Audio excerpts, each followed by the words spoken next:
Hi hello నమస్తే. కంటి సమస్యలు, ఐ ప్రాబ్లమ్స్ ఇవి ఒకప్పుడు పెద్దవాళ్ళు చూసేవాళ్ళం. అయితే ఇప్పుడు మిడిల్ ఏజ్ వాళ్ళకు, ఈవెన్ చిన్నపిల్లలకు కూడా ఈ సమస్యలు వస్తున్నాయి. అసలు కంటి సమస్యలు రావడానికి కారణం ఏంటి? కంటి సమస్యలను ఆయుర్వేదంలో ఏ విధంగా ట్రీట్ చేస్తారు? వీటి నుంచి ఓవర్కమ్ చేసేందుకు ఎటువంటి విధానాలు అనేవి ఉన్నాయనే అంశాలను అడిగి తెలుసుకుందాం. మనతో పాటు ఉన్నారు ఆయుర్వేద వైద్య నిపుణులు రఘునాథ్ రెడ్డి గారు. సార్ నమస్తే అండి. నమస్తే అండి. సార్, కంటి సమస్యలు అనేవి సర్వసాధారణం అయిపోయాయి, ఇప్పుడు అందరినీ వేధిస్తున్నాయని చెప్పాలి. అసలు ఈ కంటి సమస్యలు రావడానికి కారణాలు ఏమిటి? లోపభూయిష్టమైన ఆహారం ఫస్ట్ కంటి సమస్యలు రావటానికి మనకు అవసరమైన న్యూట్రియన్స్ అన్ని లేకుండా ఉండేటువంటి ఆహారం. రెండవది కంటికి రెస్ట్ ఇవ్వకపోవడం. మొబైల్ ఫోన్లు, ల్యాప్టాప్లు, సిస్టమ్స్ ఇవి బాగా టెక్నాలజీ అభివృద్ధి చెందిన తర్వాత కళ్ళకి ఎక్కువగా స్ట్రెయిన్ ఇస్తున్నాము, సరిపడినంత రెస్ట్ ఇవ్వటం లేదు. ఆ స్ట్రెయిన్ తట్టుకునే స్థాయిలో కళ్ళకి న్యూట్రిటివ్ సప్లిమెంట్స్ కూడా ఇవ్వటం లేదు. అందువల్ల ఇటువంటి పరిస్థితి వస్తుంది. ఈ కంటి సమస్యలు వయస్సు సంబంధం లేకుండా వస్తున్నాయి. ఎందుకోసము? చిన్నపిల్లలకు కూడా ఆన్లైన్ క్లాసులు, సాటర్డే సండే వస్తే హాఫ్ డే ఆన్లైన్ క్లాసులు, అంత అఫోర్డబిలిటీ ఉండి ప్రతి ఒక్కళ్ళు ల్యాప్టాప్ లాంటివి కూడా పెట్టుకోలేరు కదా, మొబైల్ ఫోన్లలోనే ఉంటుంది. ప్లస్ ఆడుకోవాలన్నా కూడా ఇంతకు ముందు ఆడుకునే విధానం వేరు, ఫిజికల్ ఎక్సర్సైజ్ ఉండేది, ఇప్పుడు మొబైల్ ఫోన్లో ఆడుకోవడం. వీటి వల్ల కంటి సమస్యలు ఎక్కువగా వస్తున్నాయి. కంటి సమస్యలు అనేవి ముఖ్యంగా ఒక 9 రకాలు ఉంటే వాటిల్లో ఒక 3 రకాలు ఆల్మోస్ట్ ప్రతి ఒక్కళ్ళకి వచ్చే పరిస్థితి ఉంది. వాటిల్లో దృష్టి లోపం అనేది మొదటి సమస్య. అంటే దగ్గర దృష్టి, దూర దృష్టి అంటాం కదా, దూరం దగ్గరది కనిపించకపోవడం అట్లాగా. రెండోది వచ్చి ఫోటో ఇంటాలరెన్స్, అంటే కాంతిని చూడలేకపోవడం. ఇప్పుడు ఆ లైట్ ఉంది, ఇట్లా నేను చూస్తున్నాను, కొంతమంది చూడలేరు, ఇట్లా చూడాలి, చిన్నగా చేసి ఆ డైరెక్ట్ లైట్ తీసుకోలేరు. మూడోది ప్రతి సీజన్లో అంతకు ముందు కంటే ఎక్కువగా విపరీతంగా కంజక్టివైటిస్ వస్తుంది. వర్షాకాలం వచ్చిన వెంటనే కండ్ల కలక వస్తుంది. చాలా ఎక్కువ అవును, ఆ గతంతో పోల్చుకుంటే ఎక్కువగా ఉంది. ఈ 3 సమస్యలు ప్రధానంగా ఇప్పుడు ఉన్నటువంటి కంటి సమస్యలుగా చూస్తాం. వీటికి సంబంధించి కంటి దృష్టిలో వచ్చేటువంటి లోపం, సైట్ లో వచ్చేటువంటి లోపాన్ని నివారించాలంటే కంటికి చిన్న ఎక్సర్సైజులు ఉంటాయి, అవి చేయడము. వాటితో పాటుగా కంటికి అవసరమైన విటమిన్ ఏ అందించాలి. ఇప్పుడు ఆయుర్వేద ప్రకారం పొన్నగంటి ఆకు అని ఒకటి ఉంటుంది. ఆ ఆకుకూరని డైలీ తిన్నట్లయితే పప్పులో వండుకొని తినవచ్చు, వేరే కూరల్లో వండొచ్చు, దానిని ఫ్రై లాగానో కూరలాగానో వండుకొని తినొచ్చు. దాదాపుగా కనీసం 50 నుంచి 100 గ్రాములు ఆకుకూర ఒక కుటుంబ సభ్యులు ప్రతిరోజు తింటూ ఉన్నట్లయితే కంటి దృష్టికి సంబంధించినటువంటి సమస్యల నుంచి దూరంగా ఉండగలరు. రాకుండా జాగ్రత్త పడవచ్చు. పొన్నగంటి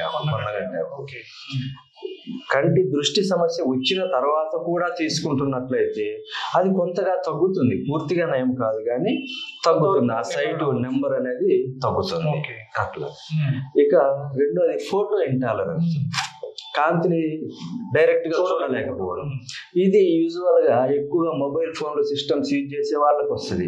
సాఫ్ట్వేర్ ప్రొఫెషనల్స్ 90% ఈ కేటగిరీలోకి వస్తాం. ఫోటో ఇంటాలరెన్స్ వచ్చేస్తుంది వాళ్ళకి ఇతరత్ర వెన్ను సమస్యలు లాంటివి కూడా వస్తాయి, కానీ ఫోటో ఇంటాలరెన్స్ ఎక్కువగా ఉంటుంది వాళ్ళకి ఒకటి. మూడోది హైజీన్ మెయింటైన్ చేయటం లేదు ఇప్పుడు, అందుకోసమని కంజక్టివైటిస్, కళ్ళ కలక అందరికీ రావడం మొదలు పెడుతుంది.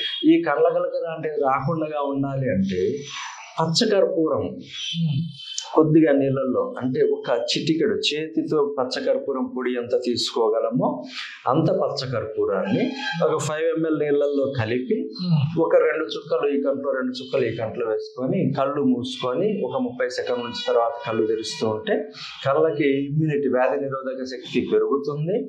ప్లస్ ఈ లాక్రిమల్ గ్లాండ్స్ అన్ని ఓపెన్ అయ్యి కొంచెం క్లియర్ గా ఉంటుంది. ఇక మనకు మిగిలింది ఫోటో ఇంటాలరెన్స్. ఈ ఫోటో ఇంటాలరెన్స్ తో పాటుగా ఐబాల్ మజిల్స్ కి స్ట్రెంత్ తగ్గడము, కొంతమందిలో ఇంట్రాక్యులర్ ప్రెజర్ పెరగడం, ఇటువంటి పరిస్థితులు వస్తాయి. వాటికి సంబంధించి ఆయుర్వేదిక్లో మంచి ప్రక్రియ ఒకటి ఉంది, దాన్ని అక్షితర్పణము అంటారు. అటువంటి అక్షితర్పణాన్ని ఇక్కడ ఈ ఫోటోలో చూడవచ్చు. ఇప్పుడు మనం ఒక పేషెంట్ పైన ఈ అక్షితర్పణాన్ని డెమో చేసి చూపిస్తాము. మనము ఇప్పుడు కంటికి సంబంధించినటువంటి ప్రక్రియ అక్షితర్పణము అనేటువంటి ఒక ప్రక్రియ చేస్తాము.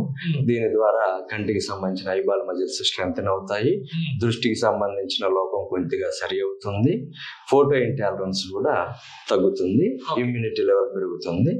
దీనికి గాను ముందుగా పేషెంట్ను ఈ విధంగా కూర్చోబెట్టడము లేదా పడుకోబెట్టడము చేయాలి. దీనికంటే ముందుగా పేషెంట్కి చేయబోయే ప్రక్రియ గురించి వివరించాలి, భయం లేకుండా ఉండటానికి. కంటిపైన చేయడం కదా, దానికోసం.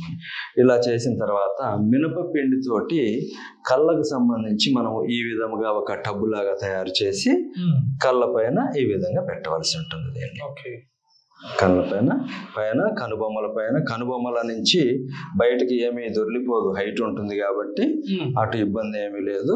సైడ్స్ మాత్రమే కిందకి జారిపోయే అవకాశం ఉంటుంది కాబట్టి దీనిని ఇట్లా చేసిన తర్వాత నీరు తీసుకొని ఆ నీళ్ళతోటి కొద్దిగా ఈ విధంగా ప్రెస్ చేసినట్లయితే పక్కల నుంచి కారిపోకుండా సరిగా అతుక్కుంటుంది. ఈ విధంగా ముందుగా చుట్టూ గోడ తయారు చేయవలసి ఉంటుంది. ఈ విధంగా టబ్ ఫామ్ చేసిన తర్వాత త్రిఫల ఘృతం తీసుకొని దాన్ని కొద్దిగా వేడి చేసి ద్రవ రూపంలో ఈ విధంగా ఒక్కొక్క చుక్కగా పోయవలసి ఉంటుంది.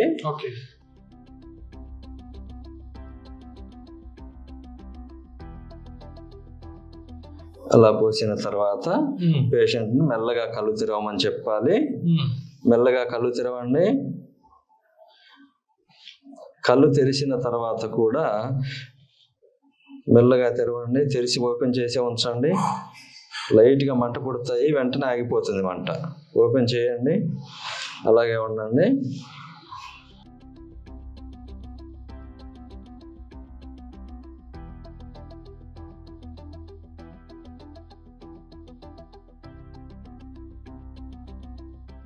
ఈ విధంగా 1 నుంచి 3 నిమిషాల వరకు మాత్రమే కళ్ళు పూర్తిగా మెడిసిన్లో మునిగి ఉండే విధంగా కానీ, కళ్ళు తెరిచినప్పుడు కంటి లోపలికి మెడిసిన్ పోయే విధంగా కానీ చేస్తూ ఉండాలి. అంతకు మించి ఎక్కువసేపు చేయకూడదు. ఈ విధంగా అక్షితర్పణం అనేది చేసినప్పుడు కళ్ళకు సంబంధించినటువంటి ఇమ్యూనిటీ పవర్ పెరుగుతుంది, చాలా వ్యాధుల నుంచి రక్షణ ఉంటుంది. ఈ అక్షితర్పణము నేను మెడిసిన్ చదివేటప్పుడు నేను కూడా చేసుకొని ఉన్నాను. ఇప్పటి వరకు నాకు కళ్ళకు సంబంధించి ఎటువంటి ఇబ్బంది రాలేదు. ఎన్ని సిట్టింగ్స్ ఇలాంటివి చేయాల్సి వస్తుంది సార్? ఒక్కసారి సరిపోతుంది. వీళ్ళకి తీవ్రంగా ఇబ్బంది ఉన్నట్లయితే 3 రోజులు 7 రోజులు అలా చేసుకుంటూ పోవచ్చు. సో కంటికి సంబంధించి అనేక సమస్యలను నయం చేసేందుకు అక్షితర్పణం అనే చక్కని ఆయుర్వేద వైద్యాన్ని మా వ్యూవర్స్ కి పరిచయం చేసినందుకు థ్యాంక్ యూ.